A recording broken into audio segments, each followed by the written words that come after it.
नमस्कार दोस्तों, हम पढ़ रहे थे राजस्थान का इतिहास और राजस्थान के इतिहास में हमने 1857 की क्रांति पढ़ ली है। अब आज हम पढ़ेंगे राजस्थान के इतिहास में राजस्थान के किसान आंदोलन।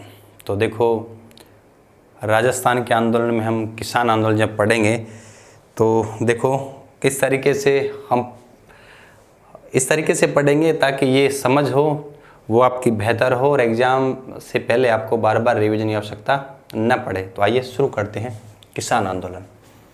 तो अपने टॉपिक का नाम है राजस्थान में किसान आंदोलन। देखो बहुत ज़्यादा सिंपल है, बहुत इजी है। यदि अपने किसान आंदोलन की बात करें तो इस किसान आंदोलन को अपने दो भागों में बांट लेंगे। क्लियर है? सबसे पहला पॉइंट आपका हो जाएगा, भाई किसान आंदोलन के कारण। भी किसान आंदोलन के क्या कारण थे, ठीक है। दूसरा पॉइंट हो जाएगा प्रमुख किसान आंदोलन। प्रमुख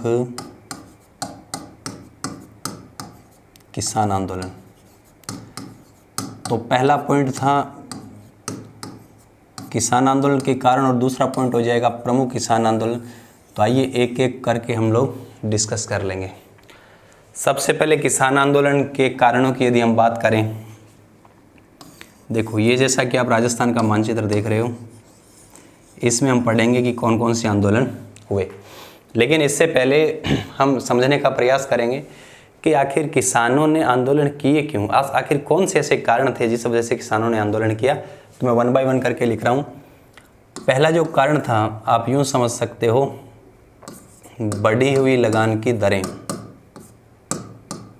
बढ़ी हुई लगान की दरें। भाई लगान की दरें लगातार बढ़ रही थी, आसमान छू रही थी। तो लगान की दरें लगातार बढ़ रही, इस वजह से किसानों ने आंदोलन किया। दूसरा, शासक वर्ग के रहन सहन में परिवर्तन। शासक वर्ग के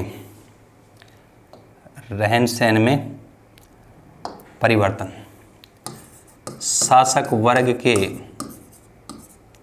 रहन सहन में परिवर्तन। भाई शासक जो वर्ग है ना, उसके रहन सहन में परिवर्तन आ गया। तीसरा, बेगार। भाई बेगार आप समझ रहे हो कि बिना पैसों के काम करवाना बेगार, ये बड़ी समस्या थी, तो ये भी एक कारण था। नेक्स्ट, सामंतों का अमानवीय व्यवहार। जो सामंत लोग थे वो अमानवीय व्यवहार करते थे, क्योंकि जहाँ राजतंत्र होता है अर्थात जहाँ लोकतंत्र नहीं होता वहाँ आम जनता के कोई अधिकार नहीं होते। इसलिए सामंत जो लोग हैं वो अमानवीय व्यवहार करते, मनमाना व्यवहार करते थे। तो ये भी एक बड़ा कारण था। नेक्स्ट याद रखिए, कृषि पर निर्भरता। क्योंकि इनका एक ही जो निर्भर थे वो केवल कृषि पर ही थे, है ना, ये भी एक बड़ा कारण था। नेक्स्ट, कृषि उत्पादों का लगातार मूल्य भी गिरता जा रहा था। कृषि उपजों का मूल्य वो गिरता जा रहा था, लगातार गिरता जा रहा था। मतलब उत्तरोत्तर जो कृषि उपज का मूल्य है वो लगातार गिरता जा रहा था। तो ये ऐसे तमाम कारण हैं जिस वजह से इन लोगों ने विद्रोह किया। तो किसान आंदोलन के कारण हमने देखे कि लगान की बढ़ी हुई दरें, ये मुख्य कारण है, ध्यान रखना। आपसे पूछ ले कि मुख्य कारण कौन सा है, तो मुख्य कारण यही है, लगान की बढ़ी हुई दरें। फिर शासक वर्ग के रहन सहन में परिवर्तन, बेगार, सामंतों का अमानवीय व्यवहार, कृषि पर निर्भरता, कृषि उपजों का लगातार मूल्य भी गिर रहा था। इसके अलावा सामंतों के दृष्टिकोण में परिवर्तन। तो नेक्स्ट आप ये भी लिख सकते हो, सामंतों के दृष्टिकोण में, सामंतों के दृष्टिकोण में परिवर्तन। तो एक तरीके से आप ये कहें, बहुत इजी हो जाएगा। मान ले आपसे पूछ ले मुख्य कारण क्या है, तो मैं लिख रहा हूं मुख्य कारण तो यही है, कौन सा, लगान की बढ़ी हुई दरें, बेगार। शासक वर्ग के रहन सहन में परिवर्तन, सामंतों के दृष्टिकोण में परिवर्तन, सामंतों का मानवीय व्यवहार, कृषि पर निर्भरता और कृषि उपजों का लगातार गिरता हुआ मूल्य, ये तमाम ऐसे कारण है जिस वजह से किसानों ने आंदोलन किए। अब मैं आप बता दूं कि प्रमुख किसान आंदोलन कौन कौन से भी, तो फटाफट बता रहा हूँ। ये आप रियासत देख रहे हो, ये मेवाड़ है। देखिए मेवाड़ में मैं 2 पॉइंट बना रहा हूँ और दोनों में 2 किसान आंदोलन हुए। एक किसान आंदोलन का नाम है बिजोलिया, ताकि आपको थोड़ा सा आइडिया रहे। मेवाड़ रियासत में एक बिजोलिया किसान आंदोलन हुआ, एक किसान आंदोलन का नाम है बेंगू। आपको एक जो क्लियर हो जाएगा कि प्रमुख किसान आंदोलन कौन कौन से भी। तो मेवाड़ में 2 है, एक बिजोलिया और बेंगू। ये बूंदी रियासत है, तो बूंदी रियासत में एक किसान आंदोलन याद रख लीजिए। बूंदी रियासत में बूंदी या बर्ड किसान आंदोलन, बूंदी या बर्ड किसान आंदोलन, क्लियर है। फिर आप ये वाला बेल्ट है, जैसे इसको मैं मेवात बेल्ट बोल दूं, तो मेवात के अंदर 3 आंदोलन आप याद रख सकते हो एक तरीके से। एक अलवर किसान आंदोलन याद रखिए, कौन सा, अलवर किसान आंदोलन। दूसरा मेव किसान आंदोलन। तीसरा आप याद रख सकते हो नीमू चना कांड, नीमू चना कांड। तो मेवात वाले बेल्ट में आप ये याद रख सकते हो। फिर ये जयपुर की बात आ गई, तो जयपुर रियासत में एक आंदोलन हुआ था, आपको याद होगा, शेखावाटी किसान आंदोलन, शेखावाटी किसान आंदोलन, क्लियर है। फिर ये बीकानेर रियासत है, बीकानेर रियासत में अलग अलग किसान आंदोलन हुए। फिर ये हम पढ़ रहे हैं मारवाड़, मारवाड़ रियासत में भी अलग अलग कांड हुए। एक चंडावल कांड हुआ, मैं लिख देता हूँ, एक डाबड़ा कांड हुआ, एक तोल आंदोलन हुआ, तो मैं लिख देता हूँ मारवाड़ में कौन सा है, एक चंडावल, चंडावल घटना हुई। एक मारवाड़ में तोल आंदोलन हुआ, एक कौन सा हुआ, एक डाबड़ा कांड हुआ, डाबड़ा कांड। तो मारवाड़ में 3 है, डाबड़ा, तोल आंदोलन और चंडावल घटना। फिर ये बीकानेर रियासत में हम लोग देख लेंगे। तो कुल मिला के आप जैसा कि मानचित्र में देख रहे हो, राजस्थान में, पूरे राजस्थान में अलग अलग किसान आंदोलन हुए। तो किसान आंदोलन को हमने जैसा कि आप देख रहे हो 2 भागों में पढ़ा था। पहले किसान आंदोलन के कारण जो हमने अच्छी तरीके से समझ लिए। फिर प्रमुख किसान आंदोलन का एक हमने जो लुक इसका ले लिया है ना, आउटलाइन देख ली इसकी भी, कहाँ कहाँ कौन से। तो मेवाड़ में 2 है, बिजोलिया बेंगू, बूंदी में बूंदी या बर्ड, मेवात में 3 हो गए, अलवर, नीमूचना और मेव। जयपुर या शेखावाटी में शेखावाटी किसान आंदोलन, बीकानेर रियासत के अलग बीकानेर के किसान आंदोलन होंगे, उनको देखेंगे। लेकिन इधर मारवाड़ में डाबड़ा कांड, तोल आंदोलन और चंडावल कांड। तो ये जो था पहला पॉइंट जिसको हमने डिस्कस किया। अब हम पढ़ेंगे राजस्थान के जो प्रमुख किसान आंदोलन है उनके बारे में चर्चा करेंगे। तो आइए शुरू करते हैं प्रमुख किसान आंदोलन। प्रमुख किसान आंदोलन में पहला किसान आंदोलन हो जाएगा, याद रख लीजिए, बिजोलिया किसान आंदोलन, बिजोलिया किसान आंदोलन, बिजोलिया किसान आंदोलन। देखो बिजोलिया किसान आंदोलन को मैटर बहुत ज़्यादा है। बिजोलिया किसान आंदोलन से आपके सवाल आता ही आता है, बिजोलिया किसान आंदोलन से आपके सवाल आता ही आता है, क्योंकि सबसे जो इम्पोर्टेंट है, न केवल राजस्थान बल्कि पूरे हिंदुस्तान का सबसे लंबा, सबसे संगठित चलने वाला किसान आंदोलन है, वो कोई और नहीं, बिजोलिया किसान आंदोलन ही है। आइए तो शुरू करते हैं। तो बिजोलिया किसान आंदोलन की यदि आप बात करें तो पहले तो इसको समझिए, ये रियासत है मेवाड़, क्लियर है। मेवाड़ का होता है महाराणा, मेवाड़ का राजा जिसको अपन महाराणा बोलते हैं, और वो महाराणा थे फतेह सिंह। तो फतेह सिंह के टाइम, अधिकांश टाइम जो बिजोलिया किसान आंदोलन का जो था वो फतेह सिंह के टाइम का ही था। मेवाड़ रियासत में एक ये ठिकाना है, ये पॉइंट बना रहा हूँ, ये ठिकाना है बिजोलिया, क्लियर है। तो पहले 2 मिनट बिजोलिया की बेसिक बात कर लेंगे, फिर हम आगे की चर्चा करेंगे। तो पहला हो गया, मेवाड़ रियासत के अंतर्गत एक ठिकाना आता था बिजोलिया। तो बिजोलिया के ठिकाने में किसानों ने आंदोलन किया। अब आप देखिए, आपको याद होगा मेवाड़ का एक बड़ा महाराणा के अंडर में छोटा जो जागीरदार होता है उसको हम सामंत जैसे अपन बोलते हैं। तो बिजोलिया एक छोटा ठिकाना था, उसका ठिकानेदार हम देखेंगे क्या मामला था, सारी चीज़ें देखेंगे। तो ये तो हो गया आपका बिजोलिया। अब बिजोलिया की कई चीज़ें अपन देख लेते हैं। पहले देख लेते हैं बिजोलिया वर्तमान में कहाँ पड़ता है। बिजोलिया वर्तमान में पड़ता है भीलवाड़ा, ये कई बार सवाल पूछा है। तो वर्तमान में कौन से ज़िले में पड़ता है, भीलवाड़ा में। फिर पूछ ले इसके संस्थापक कौन है? तो बिजोलिया के संस्थापक है अशोक परमार। कौन है? अशोक परमार। श्री अशोक परमार कौन है? ये अशोक परमार है भरतपुर के जगनेर के। ये यहाँ क्यों आए? ये खानवा के युद्ध में सांगा का सहयोग करते हैं। ठीक है, तो याद रखना वर्तमान में बिजोलिया पड़ता है भीलवाड़ा में। उस टाइम रियासत की बात करें तो मेवाड़ रियासत में था। संस्थापक है कौन? अशोक परमार। और याद रख लीजिए इसका जो पुराना नाम है वो है विजयावली। विजयावली इसका क्या है? पुराना नाम। तो पुराना नाम आपसे पूछ ले तो क्या हो जाएगा? विजयावली। क्लियर है? तो ये बात आप लोगों को याद रखना है, विजयावली इसका क्या है? पुराना नाम है। अब आप समझिए कि इसमें और क्या क्या बातें हो सकती है बिजोलिया में।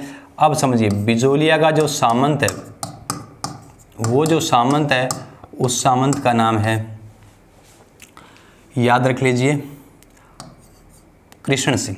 क्या नाम है? कृष्ण सिंह। सामंत का नाम है कृष्ण सिंह। हालांकि कृष्ण सिंह के बाद एक इनका लड़का गद्दी पर बैठेगा, मतलब नेक्स्ट जो होगा वो कौन होगा? पृथ्वी सिंह। यहाँ के जो किसान हैं, किसान है धाकड़ जाति के लोग। यदि हम बात करें यहाँ कर, तो कर दो टाइप से, एक तो कर कितने प्रकार के थे? तो कर 84 प्रकार के थे। आपसे पूछ ले कर की पद्धति क्या है? तो कर की पद्धति है लाटा या कुंता। लाटा या कुंता। तो बिजोलिया किसान आंदोलन से पढ़ने से पहले ये आपको तय होना चाहिए। इसके अलावा आपको इसका समय पूछ ले कि बिजोलिया किसान आंदोलन का समय क्या है, तो याद रखना 1897 से शुरू होता है, 1941 में जाके समाप्त होता है। लगभग आधी शताब्दी तक चलने वाला एक किसान आंदोलन है। याद रख लीजिए, एक पॉइंट में लिख रहा हूँ, बिजोलिया भारत का, यह ध्यान रखना, भारत का सबसे लंबा, ध्यान रखना, सबसे लंबा, सबसे संगठित क्या है? किसान आंदोलन है। क्लियर है? ये बात आप लोगों को याद रखना है। तो बिजोलिया किसान आंदोलन पढ़ने से पहले ये बातें आप लोगों को याद होनी चाहिए कि बिजोलिया किसान आंदोलन पढ़ने से पहले बिजोलिया की बेसिक बात कि मेवाड़ महाराणा फतेह सिंह, मेवाड़ महाराणा जो फतेह सिंह है,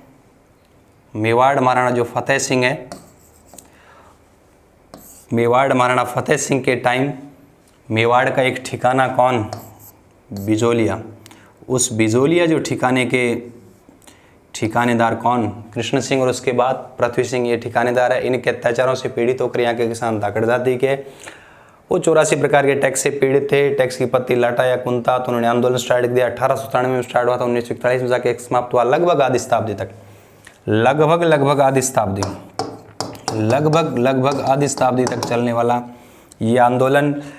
बिजोलिया वर्तमान में कहाँ पड़ता है? भीलवाड़ा जिले में पड़ता है। पूछ ले संस्थापक कौन है? तो अशोक परमार है। प्राचीन नाम क्या है? विजयावली। अशोक परमार कहाँ का है?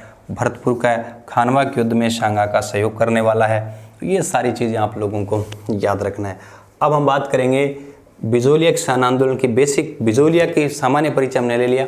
अब इनका एक टाइमलाइन है जिसमें हम देखेंगे, पूरा आपको क्लियर याद हो जाएगा। बहुत ईजी है, बहुत सिंपल है। देखो कैसे। अब मैं लिख रहा हूँ बिजोलिया किसान आंदोलन।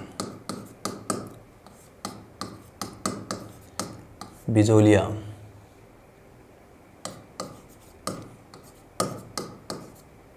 किसान आंदोलन। बहुत इजी है, बहुत सिंपल है। समझिए इसको कैसे आपको याद करना है। सबसे पहले मैं टाइमलाइन लिख रहा हूँ, 1897 की बात है। 1897 में एक गांव है वहाँ गिरधारीपुरा। ध्यान रखना, बिजोलिया जो ठिकाना है ना, मेवाड़ का प्रथम श्रेणी का ठिकाना है। और इसके जो सामंत है उनकी एक उपाधि होती थी रावजी, तो रावजी उनकी उपाधि है। क्लियर है? तो बिजोलिया मेवाड़ का प्रथम श्रेणी का ठिकाना है जिसके सामंत की उपाधि है रावजी। देखो हुआ क्या था, मैं थोड़ा सा बता दूं आप लोगों को। ये मेवाड़ और ये बिजोलिया, मान लो बिजोलिया में 100 गांव, ऐसे आप समझने के लिए, इन 100 गांव में एक गांव मान लो गिरधारीपुरा गांव है। गिरधारीपुरा गांव में एक गंगाराम किसान है। गंगाराम किसान के पिता की मृत्यु हो जाती है, तो मृतक के घर 12वें दिन जो बैठक हुई, उस बैठक में आसपास के लोग आए हुए थे। उस बैठक में सब लोगों ने तय किया कि हमारा सामंत बहुत परेशान करता है, इस सामंत जो जागीरदार इसकी शिकायत की जाए ऊपर मेवाड़ महाराणा के पास। तो 1897 में गिरधारीपुरा गांव में मृतक घर बैठक के बाद 2 व्यक्ति चुने गए, नानजी और ठाकरे पटेल। नानजी और ठाकरे पटेल को मेवाड़ महाराणा के पास शिकायत के लिए भेजा गया। शिकायत किसकी? कृष्ण सिंह की। और क्योंकि मेवाड़ महाराणा के पास है तो ये टैक्स का कलेक्शन जा रहा है, तो आपको पता होगा, तो मेवाड़ महाराणा ने उनको आश्वासन देके वापस भेज दिया। जब इस बात का पता यहाँ के सामंत जागीरदार कृष्ण सिंह को पता चला तो उन्होंने नानजी और ठाकरे पटेल को निष्कासित कर दिया। तो ये बात मैं लिख देता हूँ। गिरधारीपुरा गांव में बैठक होती है, उसके बाद 2 लोग, नानजी प्लस ठाकरे पटेल को कहाँ भेजा जाता है? मेवाड़ महाराणा फतेह सिंह के पास शिकायत के लिए भेजा जाता है। बाद में जब पता चला, इन दोनों को क्या कर दिया? निष्कासित। इस तरीके से आंदोलन की शुरुआत तो हो गई। 1897 के बाद आपको याद रखना है 1903, आप याद रखिए 3-5, मतलब 1903 में उन्होंने 5 रुपये क्या लगा दिया? चौवरी कर लगाया। तो उन्होंने एक नया कर लगा दिया, ऐसे याद रख लो, 5 मतलब 3, 1903 में 5 रुपये चौवरी कर लगा दिया। फिर बात आया 1905 का। 1905 में ये जो चौवरी कर है वो क्या कर दिया? माफ़ कर दिया। ये माफ़ क्यों कर दिया? ये माफ़ इसलिए कर दिया गया कि 1905 में आखा तीज के दिन वहाँ के किसानों ने, बिजोलिया के किसानों ने खेतों में हल ही नहीं चलाया, तो 5 में ये चौवरी कर क्या कर दिया? माफ़ कर दिया। क्योंकि आखा तीज के दिन हल नहीं चलाए, किसानों ने अपने खेतों में हल नहीं चलाए, तो इस वजह से उन्होंने क्या कर दिया? ये समाप्त कर दिया। ठीक है। अगले साल बात आई 1906 में थोड़ा ध्यान रखना, कृष्ण सिंह है वो जागीरदार, उसकी क्या हो जाती है? मृत्यु। और कृष्ण सिंह की मृत्यु के बाद इसका पुत्र गद्दी पर बैठता है, कौन सा? पृथ्वी सिंह। तो पृथ्वी सिंह गद्दी पर बैठा तो उसने एक नया शुल्क लगा दिया, उत्तराधिकार शुल्क या तलवार बंधाई शुल्क। तलवार बंधाई शुल्क, उत्तराधिकार शुल्क बोल दो या तलवार बंधाई शुल्क, एक शुल्क और लगा दिया। तो याद रख लीजिए, कृष्ण सिंह की 6 में मृत्यु हो जाती है, तो पृथ्वी सिंह जब गद्दी पर बैठा उसने एक नया टैक्स लगा दिया, उत्तराधिकार शुल्क या तलवार बंधाई। आंदोलन चलता रहा 1913 में किसानों ने भूमि को क्या छोड़ा? प्रति छोड़ा। किसानों ने भूमि को क्या रखा? पड़त रखा। पड़त रखा मतलब खाली छोड़ा। इस टाइम नेता कौन थे? ब्रह्मदेव। नेता कौन है? ब्रह्मदेव, साधु सीताराम, ब्रह्मदेव, साधु सीताराम और फतेह करण चारण। कौन? फतेह करण चारण। तो फतेह करण चारण, तो ये नेतृत्व कर रहे थे। इनके नेतृत्व में किसानों ने भूमि को पड़त रखा। भूमि को क्या रखा? भूमि को पड़त रखा। तो 13 तक ये मामला चला। अब बात आई 1916 की। 1916 में क्या हुआ? साधु सीताराम ने विजय सिंह पथिक को आमंत्रित किया कि आप आंदोलन की बागडोर संभालिए। तो मैं लिख रहा हूँ, साधु सीताराम ने। किसने? साधु सीताराम ने किसको? विजय सिंह पथिक। 16 में किसको आमंत्रित किया? विजय सिंह पथिक को क्या किया? आमंत्रित। विजय सिंह पथिक आए और अगले साल 1917 में उन्होंने ऊपरमाल पंच बोर्ड की स्थापना कर दी। कौन सा बोर्ड? ऊपरमाल पंच बोर्ड की क्या कर दी? स्थापना। ये स्थापना कब की? ये की श्रावण अमावस्या के दिन।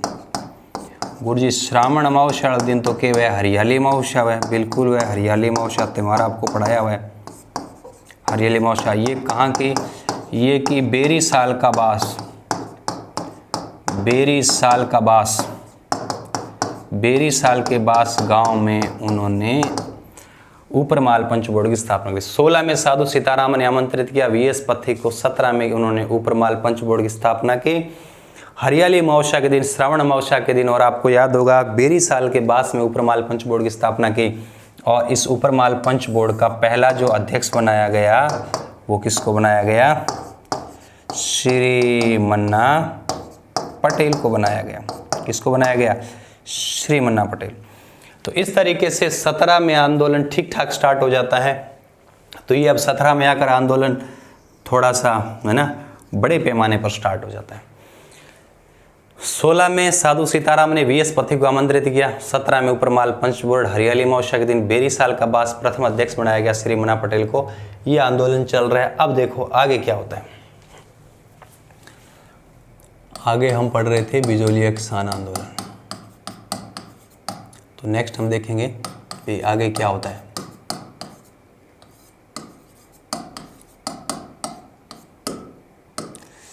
बिजोलिया किसान आंदोलन।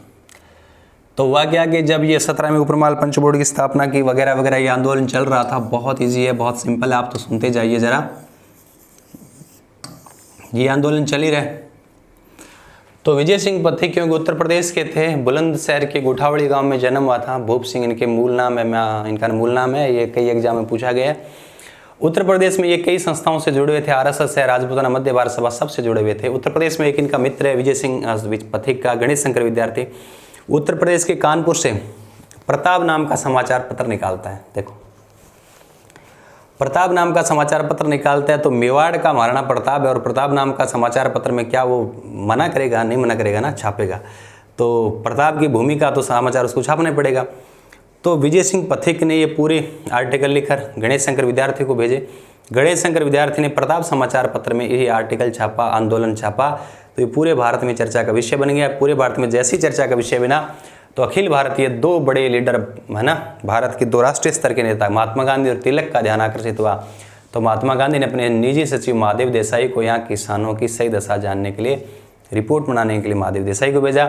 तिलक ने जो बाल गंगाधर तिलक है उन्होंने मेवाड़ महाराणा फतेह सिंह को किसानों की समस्या सुनने के लिए और सही एक्शन लेने के लिए पत्र लिखा। ये एक बड़ा मतलब उस टाइम आप कह सकते हो ये था। तो याद रख लीजिए गणेश शंकर विद्यार्थी मैं लिख रहा हूँ। गणेश शंकर विद्यार्थी प्रताप नाम का समाचार पत्र, प्रताप नाम का एनपी मतलब न्यूज़पेपर निकाला करता था। ठीक है, कहाँ से? कानपुर से। कानपुर बोले तो यूपी। वहाँ उन्होंने इसके विषय में लिखा। तो ये क्या बन गया? ये चर्चा का क्या बन गया? विषय बन गया। ये किसान आंदोलन चर्चा का विषय बन गया। तो कहते हैं कि एमजी मतलब महात्मा गांधी ने महादेव देसाई को यहाँ भेजा। महादेव देसाई को भेजा। कहाँ? यहाँ बिजोलिया। ठीक है। तिलक ने फतेह सिंह को, तिलक ने महाराणा फतेह सिंह, मेवाड़ महाराणा फतेह सिंह थे, फतेह सिंह को क्या लिखा? पत्र लिखा। बताओ ये बातें भी क्लियर है। तो ये तीनों ही बातें इंपॉर्टेंट है। महात्मा गांधी ने निजी सचिव महादेव देसाई को भेजा। गणेश शंकर विद्यार्थी वाला प्रताप समाचार पत्र तो बहुत इंपॉर्टेंट है और ये चर्चा का विषय बना दिया। अब क्योंकि सरकार पर दबाव बढ़ने लगा है तो 1919 में ही बिंदुलाल भट्टाचार्य आयोग का गठन कर दिया गया। तो नेक्स्ट पॉइंट याद रख लीजिए, अगले साल 1919 क्या गठन किया गया? बिंदुलाल भट्टाचार्य आयोग। बिंदुलाल भट्टाचार्य आयोग। बिंदुलाल भट्टाचार्य आयोग का गठन कर दिया गया। आपसे पूछेंगे बिंदुलाल भट्टाचार्य आयोग का संबंध किससे है? याद रखना बिंदुलाल 4 अक्षर में, बिजोलिया 4 अक्षर में, है ना।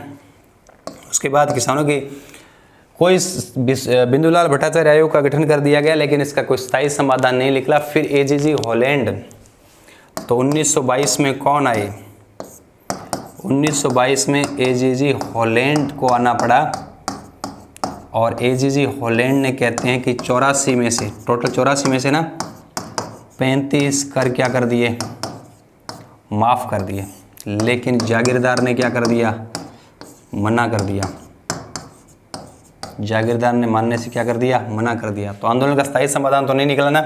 आंदोलन चलता रहा। बात आ गया 1927। 1927 में वीएस पथिक जी, मतलब विजय सिंह पथिक क्या हो गए? इस आंदोलन से अलग हो गए, और अब आंदोलन का जो नेतृत्व है वो आ गया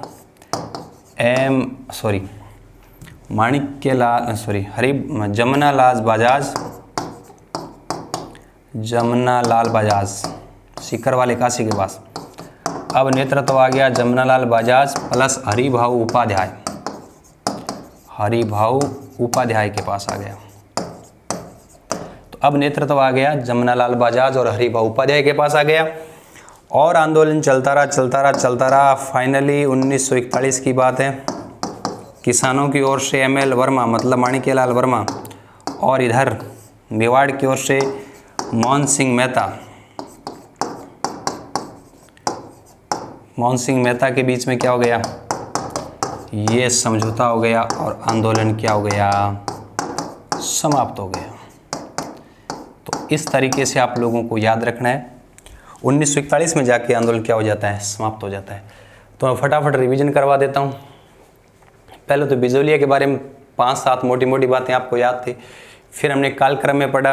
1897 में नानजी और ठाकरी पटेल गए, गंगा गिरधारीपुरा गांव में बैठक थी। 3 में 5 रुपये चोरी कर 5 में हटा लिए, 5 रुपये हटा लिए 5 में। 6 में कृष्ण सिंह की मृत्यु, पृथ्वी सिंह ने तलवार बंधाई, उत्तराधिकारी शुल्क लगा लिया। 13 में भूमि को पड़त रखा, ब्रह्मदेव साधु सीताराम फतेह कर्ण चार। 16 में साधु सीताराम ने दास ने विजय सिंह पथिक को आमंत्रित किया। विजय सिंह पथिक का 17 में उपरमाल पंच बोर्ड, 42 साल के बाद हरियाली महोत्सव के दिन प्रथम अध्यक्ष मन्ना पटेल को बनाया। आंदोलन बढ़िया तरीके से चलने लग गया। खुद उमा जी के खेड़े में सूने मकान में रहकर आंदोलन की मॉनिटरिंग करते थे। प्रताप समाचार पत्र के माध्यम से गणेश शंकर विद्यार्थी ने आंदोलन को पूरी चर्चा का विषय बना दिया हिंदुस्तान में। तो तिलक ने मेवाड़ महाराणा को पत्र लिखा, जबकि महादेव देसाई को गांधी जी ने यहाँ किसानों की एक्चुअल जो कंडीशन के बारे में जांच करने के लिए भेजा। 1919 में बिंदुलाल भट्टाचार्य आयोग, 22 में एजीजी हॉलैंड, 84 में से 35 टैक्स माफ़ कर दिए, लेकिन जागीरदार ने मना कर दिया। 27 में विजय सिंह पथिक अलग हो गए, हरिभाऊ उपाध्याय जमनालाल बजाज नेतृत्व संभाला, और फिर चलता रहा। 41 में एमएल वर्मा और मोहन सिंह मेहता के बीच में समझौता होने के बाद आंदोलन समाप्त हो जाएगा। अब कुछ एक पॉइंट याद रखना है। यहाँ एक तुलसी भील का आप नाम याद रखिए, तुलसी भील ने इस आंदोलन में एक संदेश वाहक का काम किया था। तो संदेश वाहक का काम करने वाले कौन है? तुलसी भील। इसके अलावा और क्या बातें याद रखनी है? और आपको याद रखना है कि साधु सीताराम का बड़ा योगदान रहा इस आंदोलन में, विजय सिंह पथिक का भी रहा। विजय सिंह पथिक के बारे में फर्स्ट ग्रेड में तो अलग से डिटेल से दे रखा है। विजय सिंह पथिक की बेसिक बात बता देता हूँ। विजय सिंह पथिक का जन्म यूपी के बुलंदशहर के गुठावली गांव में होता है। मूल नाम है भूप सिंह। जन्मस्थली जरूर उत्तर प्रदेश रही, लेकिन कर्मस्थली हमारे राजस्थान रही। ये टोटगढ़ में कैद भी रहे। बिजोलिया किसान आंदोलन के अलावा तमाम बेंगू किसान आंदोलन, राजस्थान में ज़्यादातर किसान आंदोलन का जो हुए इन्हीं के निर्देशन में हुए थे। तो ये थोड़ा आप लोगों को याद रखना है। ये था बिजोलिया किसान आंदोलन। अब हम पढ़ेंगे बेंगू और बट। तो नेक्स्ट देखिए, दूसरा बेंगू किसान आंदोलन।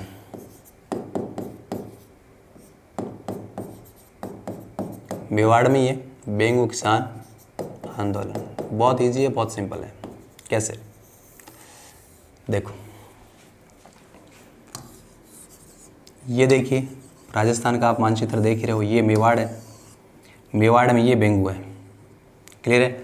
तो पहले मैं बेंगू के बारे में लिख देता हूँ बेसिक बातें, फिर आगे बढ़ेंगे। पहली बात, बेंगू है कहाँ वर्तमान में? बेंगू वर्तमान में चित्तौड़गढ़ जिले में, 1 नंबर बात। और वैसे रियासत पूछ ले तो आपको पता ही है ये क्या है, मेवाड़ रियासत का हिस्सा है। वर्तमान में बेंगू कहाँ पड़ता है? चित्तौड़गढ़ में। बात वही है, यहाँ के किसान कौन है? किसान वही है कौन? यहाँ के किसान भी कौन है? धाकड़ है।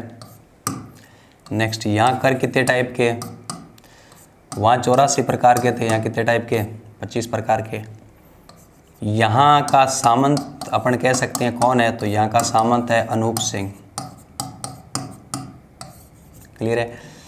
यहाँ आप समय, आप इस आंदोलन का समय की बात करें तो समय याद रखिए 1921 से लेकर 1925 तक आंदोलन चला। यहाँ किसानों के नेता कौन है, किसानों के नेता राम नारायण चौधरी। किसानों के नेता कौन है, राम नारायण चौधरी। सर ये राम नारायण चौधरी तो नीम का थाना सीकर के हैं, बिल्कुल है।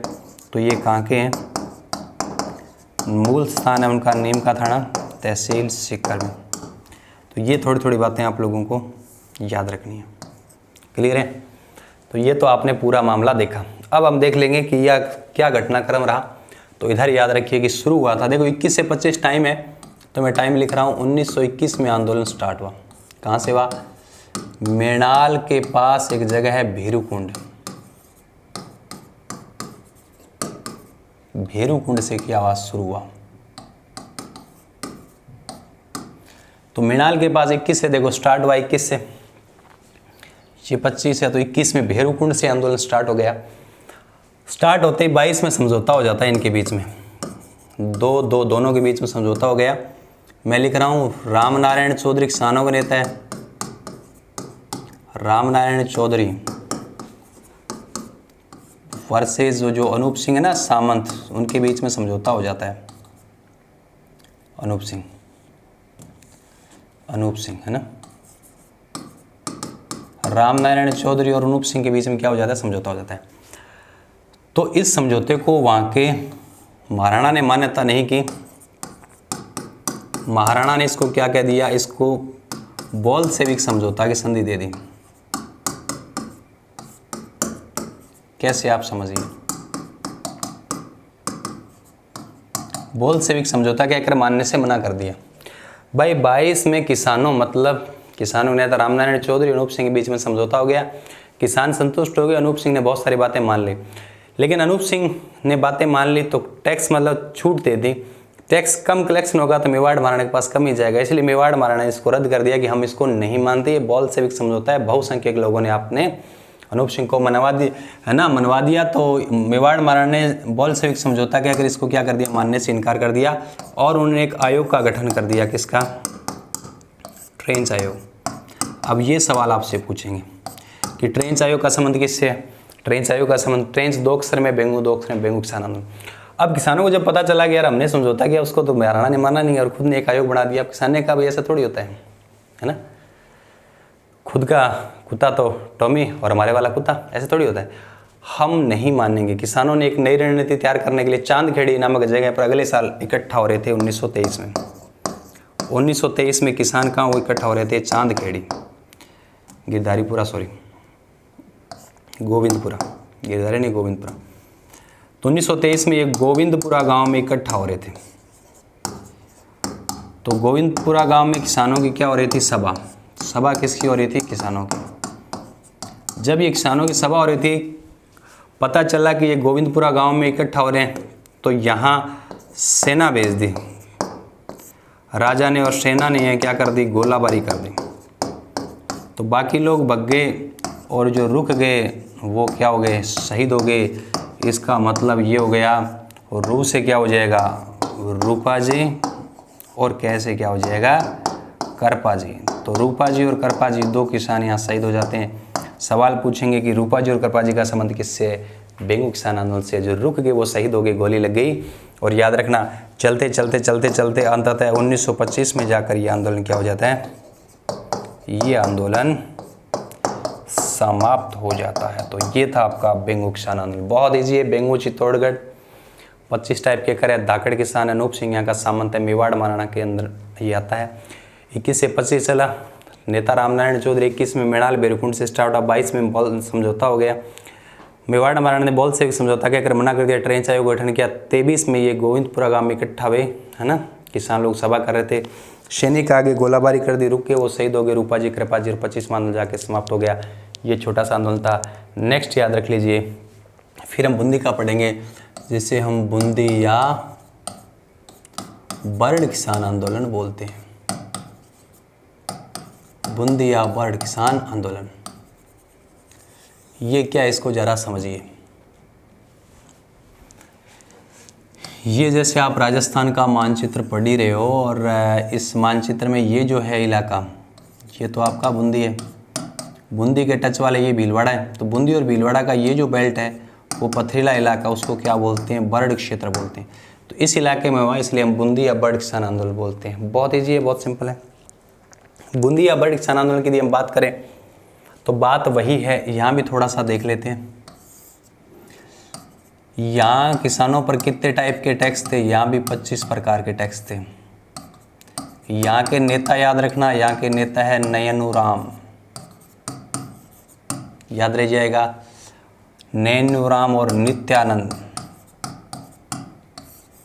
याद रखना यहाँ महिलाओं ने भी इस आंदोलन में भाग लिया था, ये बात भी क्लियर कर लेना, महिलाएं। तो नयनूराम प्लस नित्याराम और महिलाओं ने विशेषकर भाग लिया था। क्लियर है? इतनी बातें आप लोगों को याद रखना है, ठीक। अब देखो क्या हुआ। बूंदिया बर्ड किसान आंदोलन की बात है, घटना है 1923 की। ये लोग डाबी नामक जगह पर इकट्ठा हो रहे थे और किसानों की क्या हो रही थी? सभा हो रही थी। किसान लोग इकट्ठा हो रहे थे, किसानों की सभा हो रही थी डाबी नामक जगह पर। यहाँ नानक भील प्लस देवीलाल गुर्जर उस समय थे और नानक भील क्या गा रहे थे? झंडा गीत गा रहे थे। तब यहाँ सेना पहुंच गई और सेना ने क्या की? गोलाबारी, और गोलाबारी में दो लोग शहीद हो जाते हैं। कौन से लोग शहीद होते हैं? नानक भील और देवीलाल गुर्जर। अब ये सवाल बनता है कि भाई डाबी नामक स्थान पर झंडा गीत गाते समय कौन शहीद हुए? नानक भील और देवीलाल गुर्जर। झंडा गीत नानक भील गा रहे थे। एक नंबर बात क्लियर हुई। फिर बूंदी या बर्ड आंदोलन बूंदी में चला, क्लियर है। और बिजोलिया के टच, भीलवाड़ा के टच वाले बेल्ट को बर्ड बोलते हैं। 25 टाइप के करें। यहाँ के नेता नयनूराम और नित्यानंद, महिलाओं ने इस आंदोलन में भाग लिया था। 23 में किसान सभा कर रहे थे, डाबी नामक स्थान पर झंडा गीत गा रहे थे। नानक भील, पुलिस की गोली लगने के कारण नानक भील के साथ देवीलाल गुर्जर भी शहीद हो जाते हैं। तो ये किसान आंदोलन का पहला पार्ट था जिसमें हमने 2 भागों में बांट कर पढ़ा था। एक सेकंड रिवीजन कर लेते हैं। किसान आंदोलन को 2 भाग में बांटा था। पहला कारण जो हमने कारण पढ़ा, इसमें प्रमुख कारण है लगान की बढ़ी हुई दरें, बेकार और अन्य बहुत सारे कारण जैसे आपको बताए थे। फिर प्रमुख किसान आंदोलन में मेवाड़े में बिजोलिया, बेंगू और बूंदी में बर्ड। अब हम मेवात और फिर शेखावाटी से बीकानेर से होते वापस मारवाड़ में आ जाएंगे। तो ये किसान आंदोलन का पहला क्लास था, आपको अच्छे से समझ में आया होगा। ये चीज़ें आप अक्सर यदि याद कर रहे हो तो मुझे नहीं लगता इसके अलावा कुछ भी पढ़ने की आपको आवश्यकता नहीं। तो मिलते हैं बहुत जल्द नेक्स्ट क्लास में। Thank you.